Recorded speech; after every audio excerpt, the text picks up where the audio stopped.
E nos Estados Unidos, para 2040, 2045, a expectativa é que isso possa chegar a 80%, cara. Caramba. Já parou para pensar nisso? 80%? Talvez nesse meio do caminho os medicamentos, que hoje começam a ser até um pouco mal vistos, até mudem um pouco o rumo das coisas. Mas o peso, né, se for para a gente entrar nas questões sérias acadêmicas, de onde nasce o peso ou a obesidade? Vamos fazer esse jogo de comportamento, porque, de fato, a gente sabe que são pouquíssimos casos que levam, tá, a nós termos obesidade e sobrepeso puramente por causa genética. Você já ouviu falar daquele estudo que eles pegaram 2 irmãos gêmeos, tá, e acompanharam eles no decorrer ali de 15, 20 anos, olharam para trás e viram que ambos têm ali um ambiente diferente e esse ambiente moldou completamente o desfecho final do peso com uma genética igual ali, tá? Então, o que a gente começa a entender? É ambiente. Você fala do ambiente o tempo todo.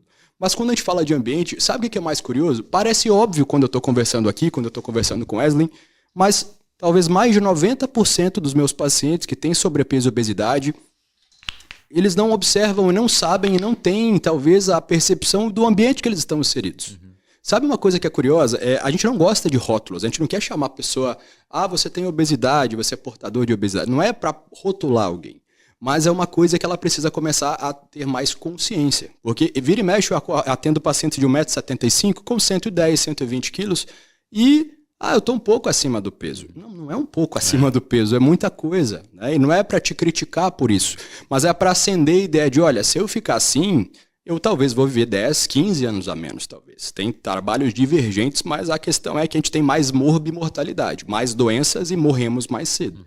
Entendeu? Então, a gente tem que olhar primeiro para isso, porque resistência insulínica, ela nasce muito do sobrepeso. A própria hipertensão também. Claro que tem relações bidirecionais, mas acho que hoje, e no futuro mais ainda, o sobrepeso e a obesidade vão ser coisas que já são coisas que são um dos principais pontos de partida para prejudicar a nossa saúde fisiológica. E depois isso desregula todo o resto. Tá? Ou todo o resto do comportamental e do social também joga muito a favor de prejudicar e causar ou agravar ali algo que estava em um processo de ganho de peso. Então, acho que a percepção das pessoas de entender realmente a si mesmas, né, ter uma metacognição ali para entender de forma mais real e sincera, é o exercício que eu acho que todos vocês que estão assistindo podem fazer hoje. Parem para pensar, poxa, eu estou mal, acho que eu estou precisando de reposição hormonal, acho que eu preciso tomar um Monjaro. Antes de pensar nisso, e mesmo que você vá buscar um médico porque você precisa, tente parar e analisar a sua vida, a sua rotina. Por que eu me comporto dessa forma?